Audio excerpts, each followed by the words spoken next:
왜 짠가? 한민복.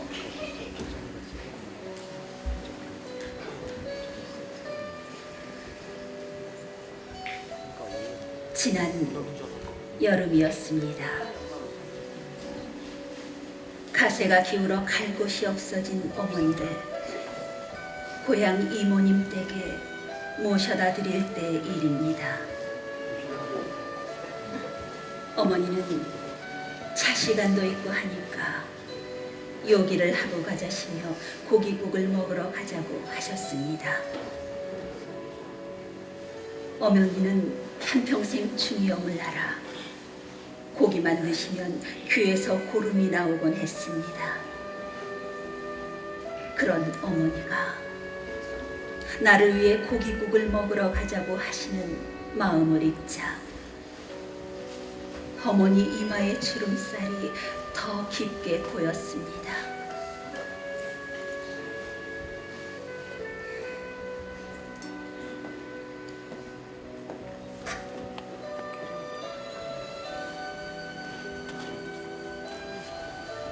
설렁탕집에 들어가 물수건으로 이마에 흐르는 땀을 닦았습니다. 더울 때일수록 고기를 먹어야 더위를 안 먹는다. 고기를 먹어야 하는데 고기 국물이라도 되게 먹어두어라. 설렁탕에 다대기를 풀어 한 대숟가락 국물을 떠먹었을 때였습니다. 어머니가 주인 아저씨를 불렀습니다. 주인 아저씨는 뭐 잘못된 게 있나 싶었던지 고개를 앞으로 빼고 의아해하며 다가왔습니다.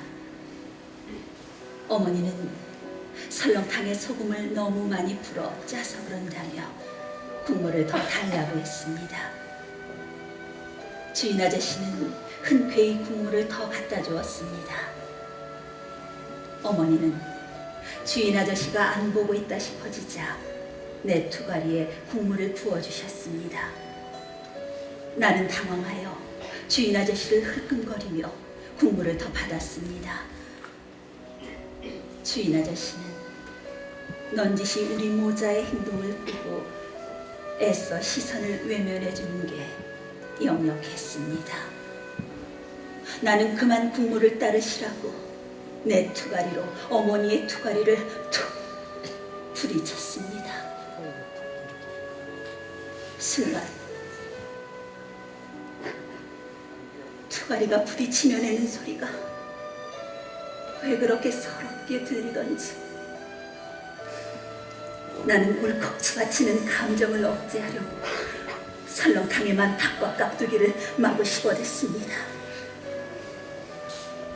주인 아저씨는 우리 모자가 미안한 마음 안 느끼게 조실 다가와 성냥감만한 깍두기 한 접시를 놓고 돌아서는 거였습니다. 일순 나는 참고 있던 눈물을 질끔 흘리고 말았습니다. 나는 얼른 이마에 흐른 땀을 훔쳐내려 눈물을 땀인 양 만들어 놓고 나서 아주 천천히 물수건으로 눈동자에 산한 땀을 씻어냈습니다. 그러면서 속으로 중얼거렸습니다. 눈물은 왜 짠가?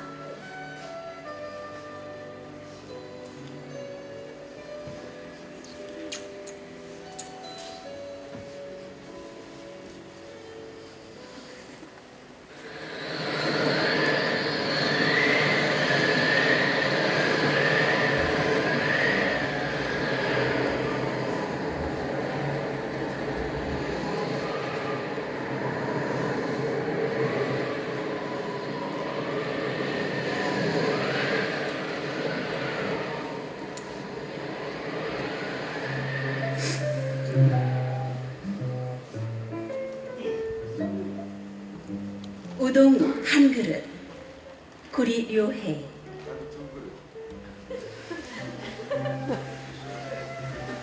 해마다 섣달 금음날이 되면 우동집으로서는 1년 중 가장 바쁠 때이다.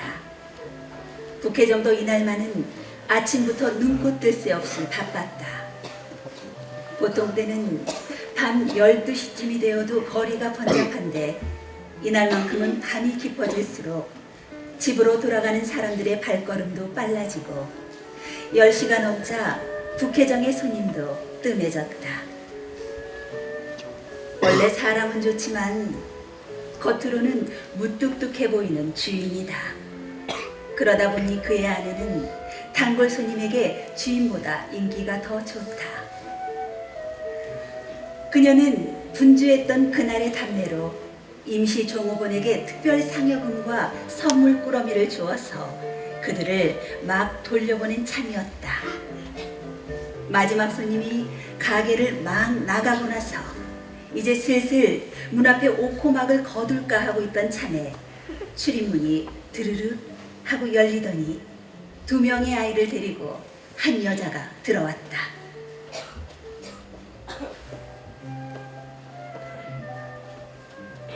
여섯 살과 10살 정도의 사내 아이들은 새로 사입은 듯한 트레이닝 차림이고 여자는 계절이 지난 체크 무늬의 반코트를 입고 있었다.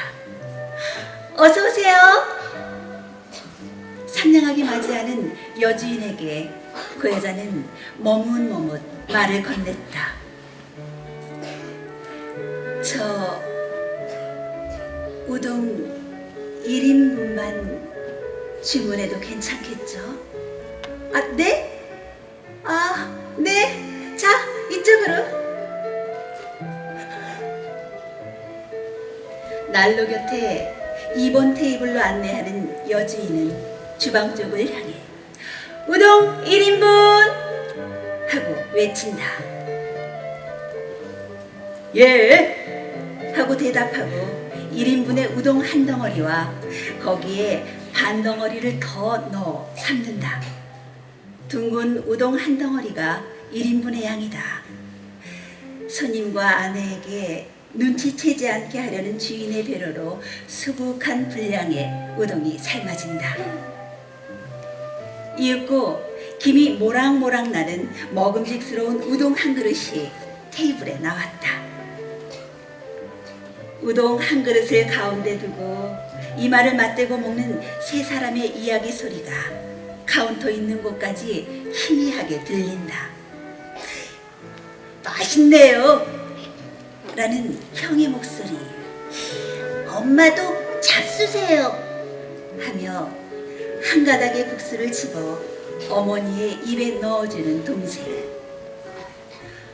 이윽고 다 먹고 나서 150엔의 값을 지불하며 맛있게 먹었습니다.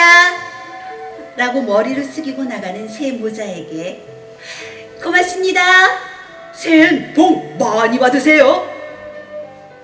하고 주인 내외는 목청을 돋워 인사했다.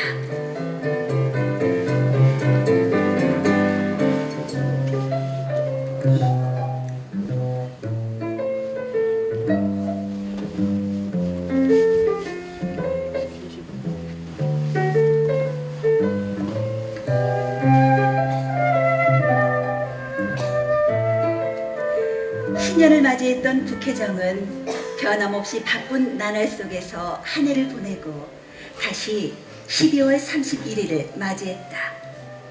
지난해 이상으로 몹시 바쁜 하루를 끝내고 10시를 막 넘긴 참이어서 가게를 닫으려고 할 때였다. 드르륵 하고 문이 열리더니 2명의 남자아이를 데리고 한 여자가 들어왔다. 여주인은 그 여자가 입고 있는 체크무늬 반코트를 보고 1년 전 섣달 금음날의 마지막 그 손님임을 알아보았다. 저 우동 1인분입니다만 괜찮을까요? 물론이죠. 자, 어서 이쪽으로 오세요. 여주인은 작년과 같은 2번 테이블로 안내하면서 우동 1인분 하고 커다란 소리로 외친다. 네, 우동 1인분. 주인은 이렇게 대답하면서 막 꺼버린 화덕에 불을 붙인다. 저 여보, 서비스로 3인분 내줍시다. 조용히 귀옛말을 하는 여주인에게 안 돼요. 그런 일을 하면 도리어 거북하게 여길 거요. 남편 역시 작은 목소리로 말하며 둥근 우동 하나 반을 삶는다. 이제 보니 당신 얼굴은 무뚝뚝해도 좋은 구석이 많은 사람이구려. 미소를 머금는 아내는 아랑곳하지 않고 변함없이 입을 다물고 삶은 우동을 그릇에 담아주는 주인이다.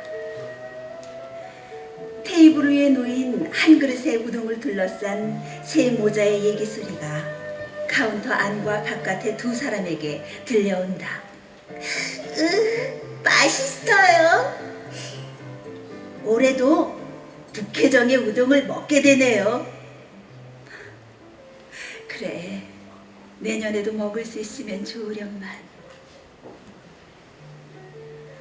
다 먹고 나서 150엔을 지불하고 나가는 세 사람의 뒷모습에 주인 내외는 고맙습니다. 새해는 복 많이 받으세요. 그날도 수십 번 되풀이했던 인사로 전송했다.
그 다음 해에 섣달 금날 밤은 어느 해보다 더욱 장사가 번성한 중에 맞게 되었다. 북혜정의 주인 내외는 두 사람 모두 먼저 입을 열지는 않았지만 9시 반이 지날 무렵부터 안절부절 어쩔 줄을 모른다. 10시를 넘긴 참이어서 종업원을 귀가시킨 주인 내외는 벽에 붙어있는 메뉴표를 차례차례 뒤집었다. 금년 여름에 값을 올려 우동 200엔이라고 쓰여있는 메뉴표가 150엔으로 둔갑하고 있었다. 이번 테이블 위에는 이미 30분 전부터 예약석이란 팻말이 놓여 있었다. 10시 반이 되자 손님들의 발길이 끊어지는 것을 기다리고 있기나 했던 것처럼 모자 3사람이 들어왔다. 형은 중학생 교복, 동생은 작년 형이 입고 있던 점퍼를 헐렁하게 입고 있었다. 두 사람 다 몰라볼 정도로 성장해 있었는데 그 아이들의 엄마는 색이 바랜 체크무늬 반코트 차림 그대로였다. 어서 오세요. 웃는 얼굴로 맞이하는 여주인에게 엄마는 조심조심 말을 건넨다. 저 우동 2인분인데도 괜찮겠죠? 네? 어서 이쪽으로 오세요.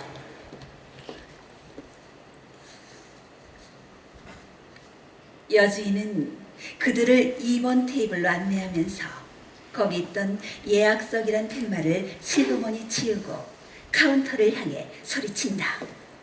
우동 2인분! 그걸 받아 우동 2인분! 하고 크게 답한 주인은 둥근 우동 3덩어리를 뜨거운 국물 속에 집어넣었다. 두 그릇의 우동을 함께 먹는 세 모자의 밝은 목소리가 들리고 이야기도 활기가 느껴졌다. 카운터 안에서 무심코 눈과 눈을 마주치며 미소 짓는 여주인과 예의 무뚝뚝한 채로 하며 고개를 끄덕이는 주인이다.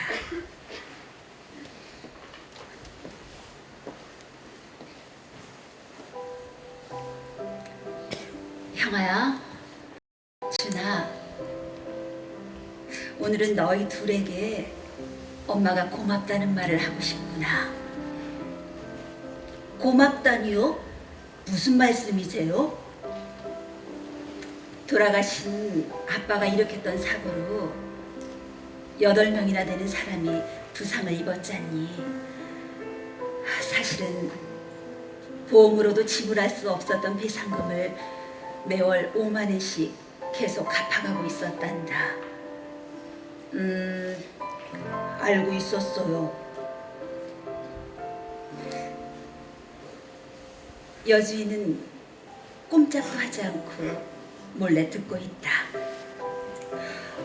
지불 약속은 내년 3월까지로 되어 있었지만 실은 오늘 지불을 전부 끝낼 수 있었단다. 네? 정말이세요, 엄마? 그래, 그렇고 말고 형아는 신문 배달을 열심히 해주었고 준이 장보기와 저녁 준비를 매일 해준 덕분에 엄마는 안심하고 일할 수 있었던 거란다. 그래서 정말 열심히 일을 한 덕택에 회사에서 특별수당을 받았단다. 그것으로 지불을 모두 끝마칠 수 있었던 거야.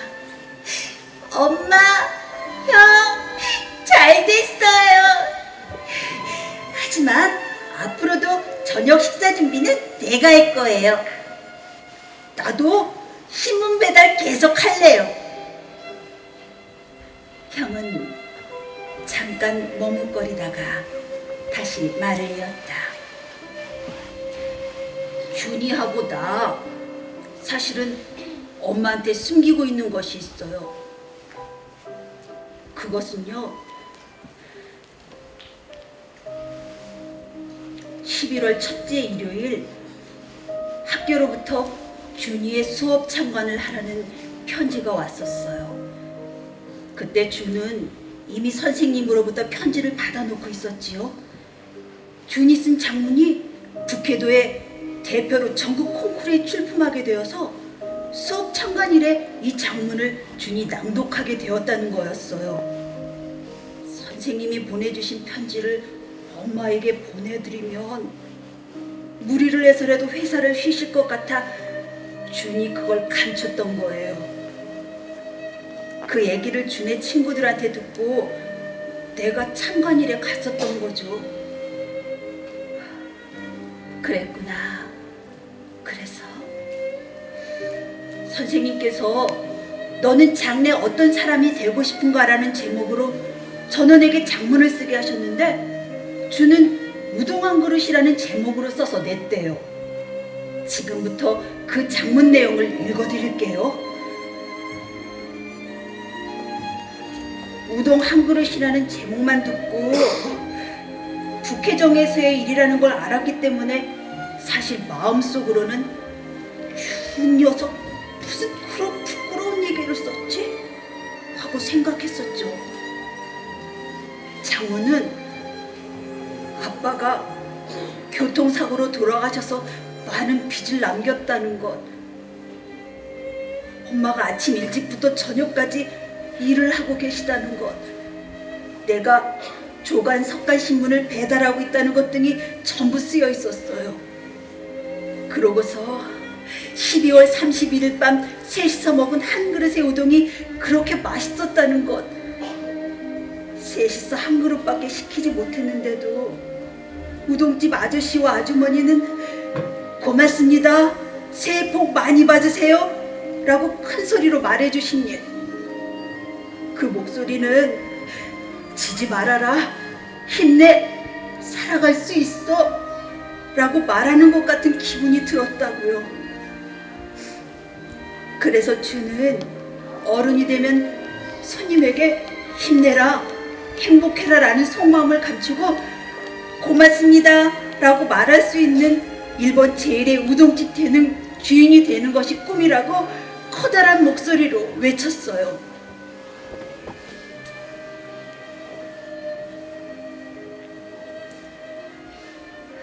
카운터 안에서 귀를 기울이고 있을 주인 내외의 모습이 보이지 않는다.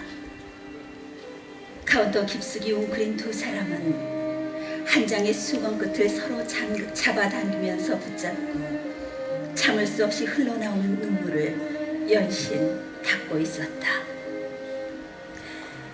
장문을 다 읽고 나자 선생님이 준혜영의 어머니를 대신해서 와주었으니 인사라도 하는 게 어떠냐고 해서, 그래서 형아는 어떻게 했지? 갑자기 요청받았기 때문에 처음에는 말이 잘 안 나왔지만, 여러분 항상 준과 사이좋게 지내줘서 고맙습니다. 동생은 매일 저녁 여러분에게 폐를 끼치고 있다고 생각합니다. 방금 동생이 우동 한 그릇이라고 제목을 말했을 때 난 처음에는 부끄럽게 생각했습니다. 그러나 가슴을 펴고 커다란 목소리로 읽고 있는 동생을 보고 있는 사이에 한 그릇의 우동을 부끄럽게 생각하는 그 마음이 더 부끄러운 것이라고 깨달았습니다. 그때 한 그릇의 우동을 시켜주신 어머니의 용기를 잊어서는 안 된다고 생각합니다. 형제가 힘을 합쳐 어머니를 보살펴드리겠습니다. 앞으로도 준과 사이좋게 지내주세요 라고 말했어요.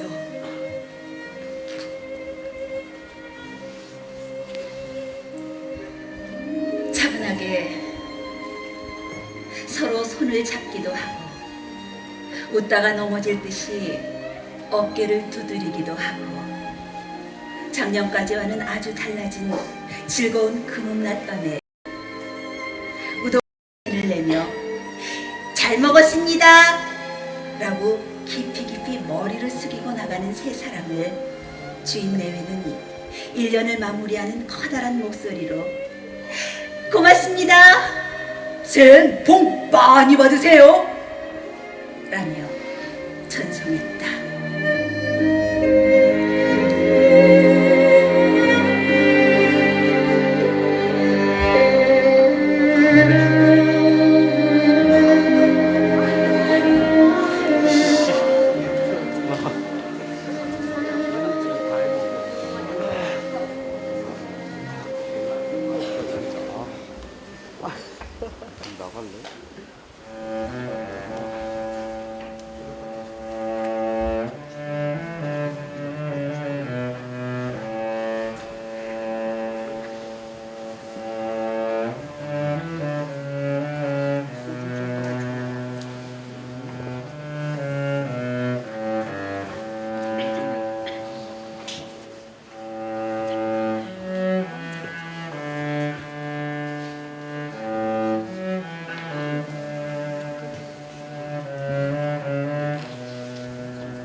다시 1년이 지났다. 북해정에서는 밤 9시가 지나서부터 예약석이란 팻말을 2번 테이블 위에 올려놓고 기다리고 기다렸지만 그 새 모자는 나타나지 않았다. 다음 해에도 또 다음 해에도 2번 테이블을 비우고 기다렸지만 새 사람은 끝내 나타나지 않았다. 북해정은 장사가 번창하여 가게 내부 수리를 하게 되자 테이블이랑 의자도 새로 바뀌었지만 그 2번 테이블만은 그대로 남겨두었다. 새 테이블이 나란히 있는 가운데 단 하나 낡은 테이블이 중앙에 놓여 있는 것이다. 어째서 이것이 여기에 하고 의아스러워하는 손님에게 주인 내외는 우동 한 그릇의 사연을 이야기해 주었다. 어느 날인가 그 세 사람의 손님이 와줄지도 모릅니다. 그때 이 테이블로 맞고 싶습니다. 그 이야기는 행복의 테이블로 이 손님에게서 저 손님에게로 전해졌다. 멀리서 일부러 찾아와 우동을 먹고 가는 여학생이 있는가 하면 그 테이블이 빌 때까지 기다렸다가 주문을 하는 젊은 커플도 있어 상당한 인기를 불러일으켰다.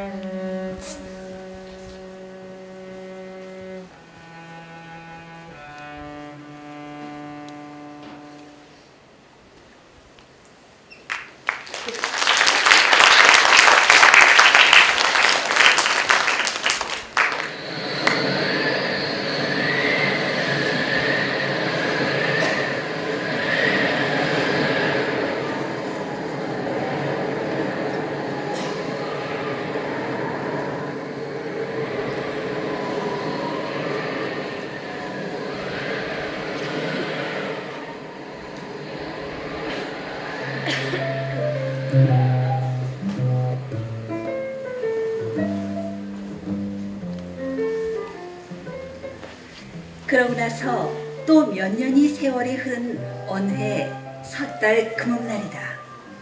북해정은 같은 거리에 있는 상점들로 구성된 상조의 회원이며 가족처럼 사귀고 있는 이웃들이 각자의 가게를 닫고 모여들고 있었다. 북해정에서 섣달 금음의 풍습인 해넘기기 우동을 먹은 후 제아의 종소리를 들으면서 동료들과 그 가족이 모여 가까운 신사에서 그의 첫 참배를 가는 것이 몇 해 전부터 관례가 되어 있었다. 그날 밤도 9시 반이 지나 생선가게 부부가 생선회를 가득 담은 큰 접시를 양손에 들고 온 것이 신호라도 되는 것처럼 평상시에 동료 30여 명이 술이랑 안주를 손에 들고 차례차례 모여들어 가게 안의 분위기는 들떠 있었다. 이번 테이블의 유래를 그들도 알고 있었다. 말은 하지 않아도 아마 금년에도 빈 채로 신년을 맞이할 것이라고 생각했지만 섣달 금음날 10시 예약석만은 비워둔 채 비좁은 자리에 전원이 조금씩 몸을 좁혀 앉아 늦게 오는 동료를 맞이했다. 우동을 먹는 사람, 술을 마시는 사람, 서로 가져온 요리에 손을 뻗는 사람, 카운터 안에 들어가 돕는 사람, 냉장고를 열고 뭔가 꺼내는 사람 등등으로 떠들썩했다. 10시 반이 되자 바겐세일 이야기, 해수욕장에서의 에피소드, 손자가 태어난 이야기 등 번잡함이 절정에 달했다. 그때 입구의 문이 드르륵 하고 열렸다. 몇 사람인가의 시선이 입구로 향하며 동시에 그들은 입을 다물었다. 오바코트를 손에 든 정장 수트 차림의 두 청년이 들어왔다. 다시 얘기가 이어지고 시끄러워졌다. 여주인이 죄송하다는 듯한 얼굴로 공교롭게 10,000원이어서 라며 거절하려고 했을 때 화복 차림의 부인이 들어와 깊이 머리를 숙이며 두 청년 사이에 섰다. 가게 안에 있는 모두가 침을 삼키며 귀를 기울인다. 화복을 입은 부인이 조용히 말했다. 저 우동 3인분입니다만 괜찮겠죠? 그 말을 들은 여주인의 얼굴색이 변했다. 십수년의 세월을 순식간에 밀어젖히고 그날의 젊은 엄마와 어린 두 아들의 모습이 눈앞에 세 사람과 겹쳐진다. 카운터 안에서 눈을 크게 뜨고 바라보고 있는 주인과 방금 들어온 세 사람을 번갈아 가리키며 여보! 하고 당황하고 있는 여주인을 향하여 청년 중 한 명이 말했다. 우리는 14년 전 섣달 금날 모자 셋이서 1인분의 우동을 주문했던 사람입니다.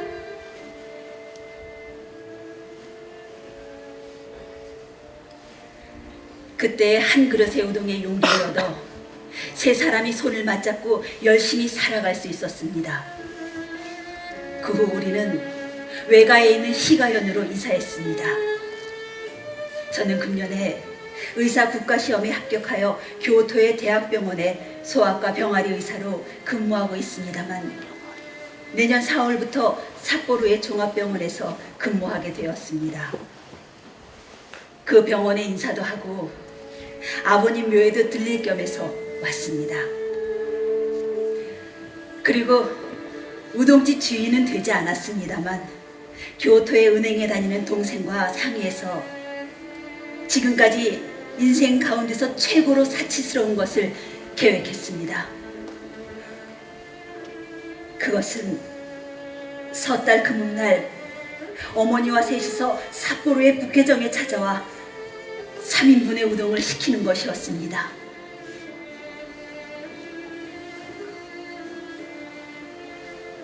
고개를 끄덕이면서 듣고 있었던 여주인과 주인의 눈에서 왈칵 눈물이 흘렀다.